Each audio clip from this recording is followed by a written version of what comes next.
biar kita hadirkan mantan pramugari yang sering membantu ODGJ. Ini dia Pratiwi Novianti.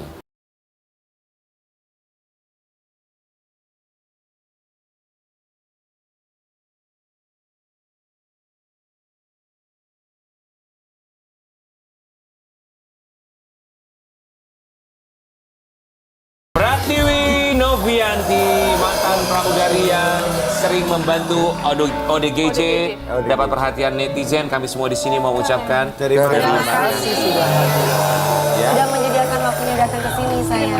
Boleh Novianti silakan duduk. Kita panggilnya apa ya? Pratiwi, Tiwi, Novianti atau apa? Novi. Oh Novi, oke Novi silakan. Novi, kamu umur berapa sih kalau boleh tahu? 28. 28, asli mana? Papa Jawa, Mama Sunda. Oke, domisili di Jakarta. Jakarta, betul. 28 tahun. Sebelumnya jadi pramugari? Pramugari 8 tahun. 8 tahun. Kemudian kamu memutuskan untuk berhenti menjadi pramugari. Ya. Apa alasan utama? Alasan utamanya karena kesenangan sih. Jadi 2 hari sebelum mamaku meninggal, maksudnya 2 hari sebelum aku rilis training pramugari, mamaku meninggal dan mamaku cuma pesan lakukan yang terbaik untuk orang lain. Karena mamaku sering banget terapkan aku kebaikan-kebaikan. Gitu. Jadi pas 8 tahun COVID, waktu itu kan pandemi ya. Aku mutusin mau cari kegiatan lain gitu. Iya. Jadi kegiatannya ya sosial dan aku ngerasa ya aku nyaman, aku seneng. Kesenangan yang tidak bisa dibayarkan pakai apapun. Karena sebelum buat YouTube pun aku udah kegiatan sosial.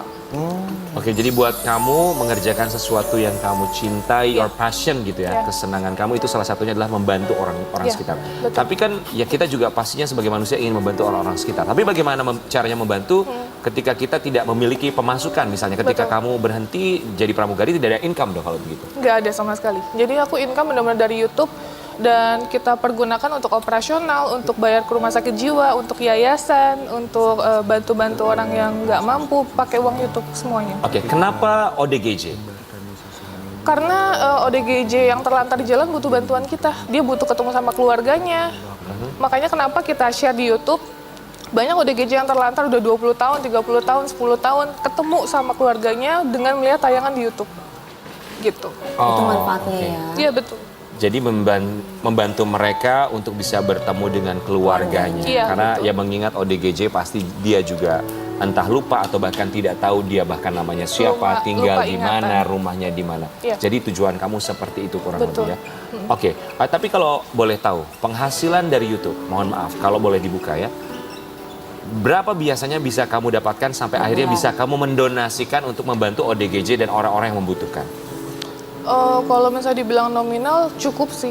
Maksudnya cukup ketika kita membiayai, ada kan yayasan kita nggak cuma ODGJ, lansia ya yang benar-benar sebatang kara, yatim piatu, duafa, ODGJ termasuk ya kita titipkan di yayasan-yayasan. Sebelum itu kita bawa ke rumah sakit jiwa dan alhamdulillah cukup semua. Gitu. Mana yang lebih besar penghasilannya? Menjadi pramugari atau menjadi YouTuber? Menjadi pramugari, karena pramugari nggak ada pengeluaran apapun, sedangkan YouTube kan kita harus mengeluarkan dengan membiayai semua orang-orang yang membutuhkan. Kalau YouTube kalau boleh tahu, mohon maaf, ratusan juta kah atau puluhan juta? Aku sih jarang mendapatkan ratusan. Oh, jadi puluhan juta Iya. itu ya sayang. Oke, kamu kan tadi bilang bahwa bukan hanya ODGJ, tapi juga mereka orang yang terlantar, Betul. yatim piatu, kemudian juga lansia, kamu perbantukan juga. Tapi awalnya gimana kamu bertemu dan memutuskan ODGJ juga jadi satu satu pilihan kamu untuk membantu mereka? Nah, jadi waktu itu aku unpaid leave, cuti, karena waktu itu penerbangan sedikit, aku putuskan untuk ya udah aku cuti 6 bulan. Aku kegiatan sosial, ada yayasan ODGJ khusus orang terlantar di Tasik. Dan waktu itu aku belum punya YouTube, aku diundang sama Airfan, ketemu di situ, Airfan Hakim. Terus akhirnya aku ngebantu ODGJ, kita cari ODGJ di jalan-jalan, kita evakuasi pakai mobil losbak. Dan aku ngerasa kesenangan yang aku nggak bisa bayar pakai apapun. Seneng banget bisa mandiin mereka, nyukur rambutnya mereka. Dan itu pun bukan berupa materi, tapi tenaga. Tangan kita bisa berguna untuk orang lain. Gitu. Waktu dan energi yang kamu berikan ya, bukan hanya sekedar uang ya. Gitu. Kita mau kasih lihat artikel yang satu ini, ada kendala juga yang harus dihadapi oleh seorang Novi. Ya, keluarga bocah dirantai di Bekasi polisikan YouTuber Pratiwi Novianti. Ada apa? Sempat Iya. dipolisikan. Lagi proses di jalannya. Oke, jadi sebelum cerita tentang dipolisikan, kamu ketemu dengan anak ini seperti apa?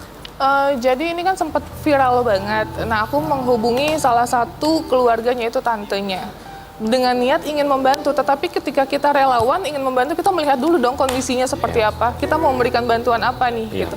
Setelah itu ternyata tidak mendapatkan respon baik dari rumah sakit, kita nggak bisa ketemu, ya sudah kita selesai. Nah, ternyata besokannya pihak dari keluarga mereka menjelek-jelekan saya, dan ada followers yang menginformasikan via screenshot, gitu, karena katanya saya tidak memberikan bantuan apapun. Sedangkan saya belum mendapatkan akses untuk memberikan bantuan. Gimana saya mau memberikan bantuan? Oke. Seperti itu. Kondisi anaknya di mana? Udah di rumah sakit waktu itu, dan udah di panti. Jadi apa yang harus saya bantu kalau sudah mendapatkan bantuan? Saat itu alasan keluarga merantai bocah tersebut kenapa? Itu kan bapak kandung dan ibu tiri sudah dipolisikan. Jadi Kayak dipasung gitu ya. dirantai. Jadi dia lari kabur di depan rumahnya minta tolong karena kelaparan. Dan itu kurus banget. Oke, Kenapa tapi kok secara psikis dia dirantai? memang punya gangguan atau? Punya gangguan, Oke. disabilitas mental dan fisik. Disabilitas mental dan juga fisik. Keluarganya sekarang akhirnya laporan masih terus berjalan untuk kamu? Tantenya yang melaporkan saya. Sekarang tantenya melaporkan. Yes. Dengan dugaan apa? Pencemaran nama baik, UU ITE. Apa yang kamu lakukan di media sosial kamu sampai akhirnya ada laporan pencemaran nama baik UU ITE? Karena saya bertanggung jawab atas semua video yang saya up di YouTube, dan sempat ada screenshotan netizen follower saya yang menginformasikan tantenya ini minta donasi, dan saya up. Oke, baik. Itulah yang menjadi alasannya tantenya tersebut akhirnya melaporkan kamu dengan pencemaran nama baik melalui Undang-Undang ITE, menggunakan Undang-Undang ITE ya. Sebenarnya niat saya baik, niat saya cuman pengen jelaskan bahwa anak ini sudah mendapatkan tempat yang layak dari pemerintah, sudah dibantu oleh pemerintah, jadi butuh bantuan apa lagi? Seperti itu. Ya, terus kemudian hal-hal yang kamu kontenin itu apakah sudah mendapatkan izin dari pihak keluarga? Kita selalu izin. Oh, selalu izin. Kita selalu izin. Kayak misalnya ada ODGJ yang terlantar, nggak mungkin ODGJ kita tanya. Ya, Ya, betul. Kan Terus kamu bisa tahu dari keluarganya di mana? kalau misalnya kita lewat Dukcapil, sidik jari, ketemu keluarganya, kita izin sama keluarganya, boleh nggak kita up pada saat pertemuan dan lain-lain. Ada juga video yang nggak kita up, nggak boleh. Oh, oke. Jadi sebenarnya kamu juga memiliki banyak konten yang tidak kamu tayangkan karena tidak mendapatkan Betul. izin dari keluarga. Iya. Oke, jadi ini kita baru tahu bahwa ternyata ketika ketemu dengan ODGJ dari sidik jari, nanti akhirnya ketahuan Iya. informasi segala macamnya, dicari tahu keluarganya di mana, Iya, kemudian betul. kamu minta izin boleh atau tidak Iya. untuk diupload di YouTube kamu. Iya, betul. Oke, kita mau kasih lihat dulu artikel, ini beberapa komentar, bukan artikel ya, komentar tolong kamu tanggapi. Coba ngerasain kalau jadi ODGJ, mau nggak dikontenin? Kan kayak gitu juga dia kasihan dia buat konten. Kalau mau bantu nggak usah dikontenin. Emang mau kalau ada keluarganya yang mengalami ODGJ dikontenin juga. Makin bingung orang zaman sekarang, cari duit di atas penderitaan orang. Udah tenang. Novi gimana? Gimana tanggapan kamu? Komentarnya seperti itu pasti ada ya. Karena sebenarnya sesungguhnya kalau mau jujur ya, kami berdua pun tadi sempat ngebahas sebelum kamu masuk ke sini. Kita mikir gini, kenapa nggak di-blur wajah ODGJ-nya? Tapi kamu menjelaskan ya kalau sebenarnya masuk akal tidak di-blur supaya keluarganya juga bisa menemukan. Iya. Tapi kan tadi kamu bilang juga bahwa sudah izin dengan pihak sudah keluarganya. izin, betul. Kalau ketemu. ya Oh, jadi ini aku agak bingung sih. bingung ya. Gini, kalau misalnya kita sudah sidik jari, ketemu sama keluarganya, kan ada tuh kita mengantarkan ke keluarganya. Iya. Ada momen di mana kita mau mengantarkan, boleh apa enggak di shoot. Oke. Oh, jadi kamu rekam aja dulu. ODGJ-nya supaya ketemu sama keluarganya. Tapi kamu cari tahu dulu keluarganya kan sebelum naikin kontennya. Enggak, kita mandikan dulu, kita bikin konten dulu. Oh, itu yang tidak boleh, harus meminta izin terlebih dahulu kepada pihak keluarganya. Kita pikir seperti itu ya. Baru konten itu dikeluarkan di Enggak, kan YouTube. banyak juga, Mbak, maaf, yang ODGJ yang nggak ketemu sama keluarganya itu yang tidak nggak terdetek di Dukcapil kan juga banyak. Oh, ada juga banyak ada ya? banyak Banyak banget ya? kan, Oh, nggak semua ODGJ. Tapi nanti pada akhirnya ketika misalnya sudah bertemu dengan keluarganya, kalau mereka meminta tolong di take down, itu pasti akan di take Saya down. take down. Tapi iya. juga Karena mereka menurut punya aku hak what is juga. very complicated di sini itu adalah apalagi sebagai public figure ataupun YouTuber gitu ya. untuk melakukan hal-hal, maksudnya berbuat baik dan kita maunya menolong orang. Jadi bumerang juga ke kita karena bentuknya yang mereka lihat adalah konten. Betul. Iya kan? Jadi pusat perhatiannya hanya di konten. Di konten, dengan bukan niat dengan baiknya membuat ya. konten, Ya. niat baiknya buat konten dalam berupa konten yang mereka berpikir adalah keuntungannya buat kita. Hanya konten gitu ya. Karena konten itu. Mungkin orang juga melupakan niat baik. Yang terpenting adalah melihat niat baiknya untuk Iya. membantu orang-orang yang Tapi di membutuhkan. satu sisi netizen tidak melihat perjuangan saya. Bagaimana saya menemukan dia, Nah, saya itu sampai ke Riau, Wow. naik mobil, Nah, itu dan dua kita sisi. bawa ke rumah sakit jiwa. Itu kan Nah, itu Itu yang mereka nominalnya tidak kan- lihat ya. Yes, betul. Bahwa pada akhirnya bukan hanya tentang konten, bukan tentang konten lebih tepatnya, tapi bagaimana membantu orang-orang tersebut Iya. ya.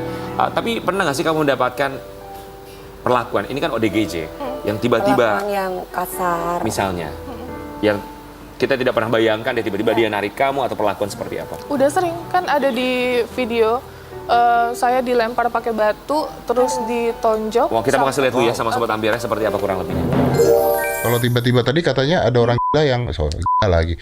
Ya, ODGJ. Anda tahu lah kalau saya ngomong artinya ODGJ. Iya. Yang tiba-tiba menyakiti Anda bisa nggak? Oh, udah sering Om. Udah sering. Udah Anda disakitin sama orang ODGJ di jalan. Punggungku itu ada tulangnya agak bengkok, itu Gara-gara? karena kelempar batu sama ODGJ. Terus pernah juga dihantam sampai aku ngejengkang ke belakang. Heeh. Itu sama ODGJ di Indramayu. Dan itu udah sering banget. Ya. Yang paling parah apa? Yang paling parah yang itu yang dipukul aku sampai ke belakang karena tenaganya kenceng banget. Dipukul apanya? Dipukul, ditonjok. Muka? Iya. Perempuan Sama atau badan. laki-laki? Laki-laki, itu di Indramayu. Kenapa masih tetap mau melakukan itu? Nah, itu kan. Karena kewajiban. Ngebantu orang adalah kewajiban. Ini Membantu orang banyak kok, kewajiban yang perlu diutamakan tuh ada. iya. Tapi buat saya pribadi ini pilihan hidup saya. dan- Panggilan hati kan Iya, maksudnya. panggilan hati. Iya. Dan insya Allah Iya. seterusnya sampai Allah manggil saya mungkin. Ada trauma nggak sih? Dipukul, dilempar batu segala macam gitu? Enggak. Karena aku yakin mereka melakukan hal tersebut self defense. Dia Iya. pasti akan membela diri karena ada orang asing yang pengen deketin dia tiba-tiba yang biasanya mungkin dia di aneh-anehin sama orang gitu. Sekarang ada yang mau bantu pasti takut gitu, dan itu wajar. Wajar ya? Iya, wajar. Yang Kalau penting untuk saya kembali wajar. lagi sama niat kita, panggilan hati seperti Karen Iya. tadi bilang bahwa mau melakukan apapun, termasuk juga ini yang disampaikan oleh almarhumah ibu kamu ya. Tapi buat tentunya Sobat Ambiar di rumah, ini juga bukan hal yang mudah untuk mereka ketika ada keluarga yang memiliki gangguan jiwa misalnya ya. Apa pesan yang ingin kamu sampaikan untuk keluarga di Indonesia, Sobat Ambiar yang memiliki menelantarkan keluarganya yang mengalami ODGJ. melantarkan atau barangkali memiliki kesulitan untuk mengurus keluarga yang memiliki ODGJ? Kalau pesan saya, banyak banget ODGJ yang sampai detik ini dipasung-pasung, diasingkan, bahkan ditaruh di hutan. Saya masih sering menemukan. Oh wow. Dan semoga tidak ada lagi yang seperti itu karena ODGJ juga manusia, mempunyai hak asasi manusia yang sama seperti kita. Obat yang paling yang paling ampuh itu adalah dukungan keluarga. Itu aja. Obat yang paling ampuh, Kasih kasih sayang. Dukungan keluarga dan kasih sayang. Ya, kita berharap semoga tidak ada lagi keluarga yang menelantarkan anggota keluarganya yang memiliki Betul. gangguan jiwa ya. Iya. Kita akan kembali sesaat lagi tetap di Pagi Pagi Anda. Tak pernah